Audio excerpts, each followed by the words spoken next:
رہبر معظم انقلاب اسلامی نے فرمایا کہ ہمسایہ اور برادر ملک افغانستان کے حکام سے اس بات کی توقع کی جاتی ہے کہ وہ اس بھیانک جرم کا ارتکاب کرنے والے خونخوار افراد کو قرار واقعی سزا دیں گے اور ضروری تدابیر اختیار کر کے مستقبل میں اس طرح کے واقعات کی روک تھام کریں گے۔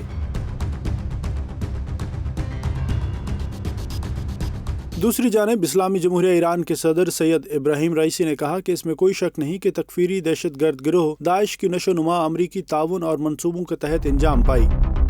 امریکہ نے افغانستان میں داعشی گروہ کی ہر ممکن مدد کی اور ان کے خاتمے کی راہ میں رکاوٹ بن کر حائل رہا ہے۔ واضح ہے کہ افغانستان میں طالبان کے قبضے کے بعد سے تکفیری دہشت گرد گروہ داعش خراسان مسلسل حملے کر رہا ہے۔ داعش شام اور عراق میں بھی شیعہ نسل کشی کر چکا ہے،